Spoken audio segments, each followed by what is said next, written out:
কলিযুগ পাবন অবতার সর্বভূতরে আমার গৌর সুন্দর ও নিতাই সুন্দর এই শ্রীচরণী সশ্রদ্ধানন্ত কোটি প্রণাম নিবেদন করি। আজকের এই আনন্দ তীর্থে আমরা সমবেত হয়েছি গৌর গোবিন্দ কথা রসসুধা আস্বাদন করব বাসনা নিয়ে। করুণার বর্ণনালয় প্রভু শ্রী গৌর সুন্দর ও শ্রী নিতাই সুন্দর একান্ত করুণা ভাজন কবিরাজ কৃষ্ণদাস গোস্বামী চরণ আজ থেকে কয়েক শতাব্দী পূর্বে মধুময় শ্রীধাম বৃন্দাবনের পরম প্রেমময় ভূমি, বৃন্দাবন মুকুট ভূমি, মহাভাবময় ভূমি, শ্রী শ্রী রাধা কুণ্ড তটে বসে বৃন্দাবনের নিষ্কৃঞ্চন বৈষ্ণবগণের আদেশে অনুরোধে রচনা করেছিলেন চৈতন্য লীলাময় এক অনুপম গ্রন্থ শ্রী শ্রী চৈতন্য চরিতামৃত। যেহেতু এখন চলছে শুভ গৌর পূর্ণিমা বা দোল পূর্ণিমা, মহাপ্রভুর 534তম শুভ আবির্ভাব তিথি, তাই আজকে আমাদের আস্বাদনের বিষয় গৌর হরি আবির্ভাবের হেতু। গৌর হরি আবির্ভাবের হেতু দুটি, অন্তরঙ্গ ও বহিরঙ্গ। এই অন্তরঙ্গ আর বহিরঙ্গকে আবার দুটি ভাগে ভাগ করা যায় মুখ্য গৌণ ভেদে। তাহলে হেতু দাঁড়ায় চারটি। গৌণ বহিরঙ্গ যুগ ধর্ম নাম সংকীর্তন প্রচার, মুখ্য বহিরঙ্গ ব্রজ প্রেম দান।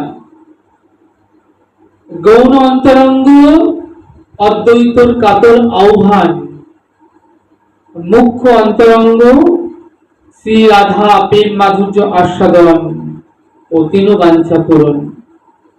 প্রয়োজনটি অন্যের বলিয়া বহিরঙ্গ, নাম প্রেম জীবের প্রয়োজন। নাম দানটি কলিযুগে যুগ অবতারে যুগোচিত কর্তব্য। প্রেমটি কর্তব্য নহে, বরং তাহার চাইতে আরো বেশি ওইটি পরম কৃপা। পূর্বে পূর্বে এর আগে কলিযুগে যত যত অবতারগণ এসেছেন তারা নাম প্রচার করে গিয়েছেন। সেই কারণে মহাপ্রভুকে এই জগতে আসবার কোনো প্রয়োজন নাই। তাহলে তিনি এসেছেন কেন? না, প্রেম দান করতে। কারণ প্রেম দানটি মহাপ্রভু ছাড়া আর কারুর পক্ষে দান করা সম্ভব নয়। তাই বললেন চিরকাল নাহি করি প্রেম ভক্তি দান, ভক্তি বিনা জগতে নাহি অবস্থান। ভগবান মনে মনে চিন্তা করলেন, আমি তো কখনো প্রেম দানই করি নাই। ভগবান মনে মনে চিন্তা করছেন এই জগতের জীব এত অশান্ত আর এত চঞ্চল কেন? না, চঞ্চলময় জগতে বাস করে কেউ কখনো শান্ত হতে পারে না। একটি ঘূর্ণমান জাতাকলে, যে জাতাকলে শস্যাদি পেষণ হয়, তার মধ্যে যেখানে দণ্ড থাকে সেই দণ্ডের আশেপাশে শস্যগুলো অবিচ্ছিন্ন থাকে। সেগুলো কিন্তু একদম যেমনকার তেমনই থাকে, কিন্তু যেগুলো যাতা কলের মধ্যে থাকে সেগুলো চূর্ণ বিচ্ছিন্ন হয়ে যায়। তাই পৃথিবীর মধ্যাকর্ষণে রয়েছেন আমার গোবিন্দ। গোবিন্দকে যদি কেউ আশ্রয় করে তাহলে এই জগতে সুখ শান্তি তিনি লাভ করতে পারেন। তাই ভগবান মনে মনে চিন্তা করছেন চিরকাল নাহি করি প্রেম ভক্তি দান, ভক্তি বিনা জগতে নাহি অবস্থান। আমি তো চিরকাল প্রেম দান করি নাই, তাই জগৎ জীব প্রেম পায়নি। তাই এবার মনে মনে তিনি ঠিক করলেন যে তিনি প্রেম দান করবেন। ভগবান মনে মনে চিন্তা করলেন যে আমি দাতা হব, কিন্তু শ্রীকৃষ্ণের প্রেম বস্তু আছে কিন্তু ভাব নাই। যা আছে তাহা ছাড়া অন্য বস্তু তিনি দিবেন কেমন করে? তিনি মনে মনে ঠিক করলেন চারি ভাব দিয়া নাচাইলু ভুবন।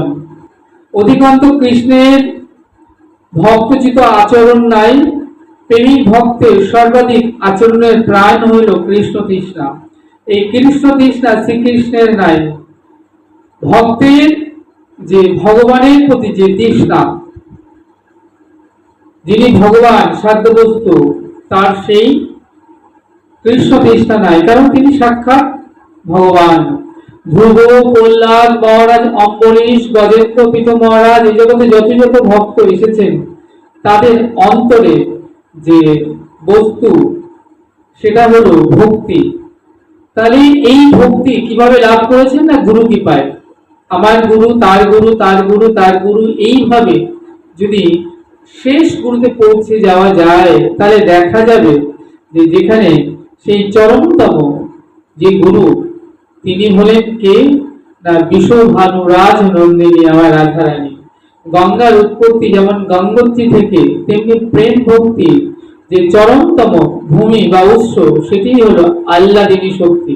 শাস্ত্র বলেন আল্লাদিনী সার প্রেম, প্রেমের সার ভাব, ভাবের পরাকাষ্ঠা নাম মহাভাব, মহাভাব স্বরূপিণী রাধা ঠাকুরানী, সর্বগুণ কান্তা শিরোমণি।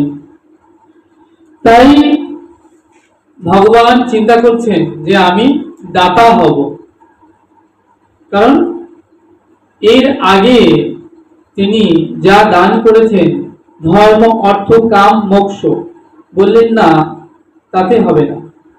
এবার বলছেন যে চাই পঞ্চম পুরুষার্থ প্রেম। সুখদেব গোস্বামী মহারাজ পরীক্ষিতকে বলছেন, মহারাজ আপনি শ্রীমদ ভাগবতে যে কৃষ্ণচন্দ্রের কথা শ্রবণ করছেন, তিনি বড় কৃপণ, তার গায়ের রংটি যেমন স্বভাবটি তেমন। কৃষ্ণের গায়ের রং কেমন? না কালো। যখন আম কাঁচা থাকে তখন কেমন থাকে? আম টক, পেকে গেলে সুমিষ্ট। তাহলে কৃষ্ণ হচ্ছে কেমন? না স্বভাবটি ওই কাঁচা আমের মতোই, তিনি বড়ই কৃপণ। তাই মহারাজ পরীক্ষিত কে বলছেন সুখদেব গোস্বামী, মহারাজ আপনি যে কৃষ্ণচন্দ্রের কথা এখানে শ্রবণ করছেন, তিনি স্বভাবতই বড় কৃপণ। তাহলে ভগবানের একটা প্রতিজ্ঞা আছে সর্বকাল হতে, যে ভক্ত আমায় যাইছে ভোজে, আমি তাকে ভোজি তাইছে। বলেন গীতা শাস্ত্রে, যে জনমাং প্রপদ্যান্তে তানস্ত দৈব ভজম মম মম বর্তন বর্তান্তে মনুষ্য পার্থ সর্বস্ব। অর্থাৎ যে ভক্ত আমাকে যেভাবে বুঝবে, আমি তাকে বুঝি অনুরূপ ভাবে পেয়েছে। কোথাও বলছেন না কিন্তু ভগবান যে আমাকে বুঝতে হবে না, আমাকে ডাকতে হবে না, আমি তোমাদের কাছে গিয়ে তোমাদেরকে প্রেম দান করব। তাহলে সত্য যুগে ভগবানকে লাভ করেছিলেন বনে গিয়ে, তেতাতে সেই বনে রামচন্দ্রকে লাভ করেছিলেন সেই বনে গিয়ে, দাপরে কৃষ্ণচন্দ্রকেও কিন্তু লাভ করতে হয়েছিল বনে গিয়ে। ভোজগোপীরা বনে গিয়ে ভগবানকে একান্ত ভাবে তিনি লাভ করেছিলেন। তাহলে ধ্রুব, প্রহ্লাদ, যত যত ভক্ত, তারা কিন্তু ভগবানকে বনে গিয়েই লাভ করেছিলেন। গৌরহরি হলেন গরজি দাতা। তিনি বললেন আমি ঘর ছেড়ে এসেছি, আমি সংসার ছেড়ে এসেছি তোমাদেরকে প্রেম দান করবো বলে। এমন গরজি দাতা বলছেন, মনে করুন এক ব্যক্তি শহরে থাকেন। শহরে আমরা যেমন মাদার ডায়েরি, মেট্রো ডায়েরি দুধ কিনে খাই, প্যাকেটের দুধ, কিন্তু গ্রামে তো গরু বাছুর আছে এবং গ্রামে অফুরন্ত দুধ। আপনি মনে করুন গ্রামে গিয়েছেন, তো আপনাকে আপনার বন্ধু বাড়িতে তিনি বলছেন যে তোরা তো শহরে থাকিস, তোরা মাদার ডায়েরি, মেট্রো ডায়েরি, প্যাকেটে দুধ কিনে খাস, তো দেখ এটা হলো খাঁটি গরুর দুধ গ্রামে, তাই একটু দুধ নিয়ে যা বাড়ির জন্য, যখন যাবি দুধটা নিয়ে যা। তো বলছে না, আবার গ্রাম থেকে শহরে দুধ নিয়ে যাব। বলছে পাত্র কোথায় নিয়ে যাবার? বলছে তোর কোনো চিন্তা নেই, আমি দুধও দেবো, সাথে পাত্র দেবো, আর যদি বলিস তো আমি নিজে বয়ে গিয়ে বাড়িতে দিয়ে আসবো। গৌরহরি হলেন এমন গরজি দাতা। দেখুন যে দুধ নেবেন তার গরজ নেই, কিন্তু যে দেবে তার যেন বেশি গরজ। অববিরিঞ্চিত বাঞ্ছিত ধন গোড়া জগতে আনিয়া ফেলিল ঢালি, বাঙালি খাইয়া পুড়াইয়া লইয়া খায় আর বাজার করতালি। যে চায় তারে দেয়, যে না চায় তারে দেয়, কাউকে যেন বাদ রাখলো না গো। তাই গোড়া যেন গরজি দাতা। গোড়া বনমালী বললেন আমি বৃন্দাবন ছেড়ে এসেছি। গৌরহরি বললেন আমি ঘর ছেড়ে এসেছি, কেন জানো? আমি তোমাদেরকে প্রত্যেককে অকাতরে প্রেম ধাম বিলাবো বলে। কোনো বাজ বিচার তিনি করলেন না গো। আমরা আস্বাদন করছি গৌর সুন্দরের আবির্ভাবের হেতু। গৌর সুন্দরের আবির্ভাবের হেতু হয়তো অনেক ছিল, কিন্তু যতক্ষণ না অদ্বৈত কাতর আহ্বান পৌঁছালো তার কাছে, ততক্ষণ গৌর সুন্দর এই জগতে আসেন নাই। অর্থাৎ অদ্বৈত কাতর আহ্বান হলো গৌর সুন্দরের আবির্ভাবের অন্যতম হেতু বা কারণ। বলে যখন হিরণ্যকশিপুর অত্যাচারে যখন ধরিত্রী জর্জরিত, তখন কি করলেন, ব্রহ্মা আদি দেবগণ ধরিত্রীকে সঙ্গে নিয়ে তিনি ক্ষীরোদকুলে এলেন, এসে ভগবানের কাছে নিবেদন করলেন। তিনি ধরিত্রী বললেন, হে প্রভু, আমার বক্ষে বড় বড় নদ নদী পাহাড় পর্বত অবস্থান করে, এই যে ভার, আমি এই ভার বহনে সক্ষম, তাতে আমার এতটুকু কষ্ট হয় না। কিন্তু হিরণ্যকশিপুর যে অত্যাচার, সে অত্যাচারে পাপের ভার এই জগতে এত বেড়ে গিয়েছে যে আমি আর সহ্য করতে পারছি না। তুমি যদি এখনই এই ধরাধামে অবতীর্ণ না হও, তাহলে এই জগৎকে রক্ষা কে করবে?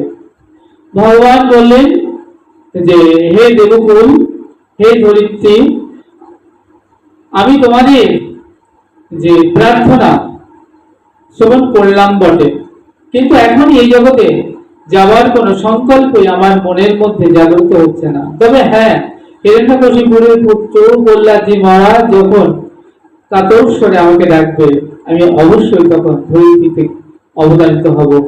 হোক না হিরণ্যকশিপুর ব্রহ্মার বলে বলিহান, কিন্তু সে যে আমার ভক্ত বিদ্বেষী, আমার থেকে সে কখনোই পরিত্রাণ বা নিস্তার পাবে না। প্রহ্লাদজি কাতর আহ্বান, ভগবান কি হলেন না, ভক্তের কাতর আহ্বানে ভগবান বিচলিত হলেন। তাই ভগবান সংকল্প করলেন তিনি ধরাধামে অবতীর্ণ হবেন।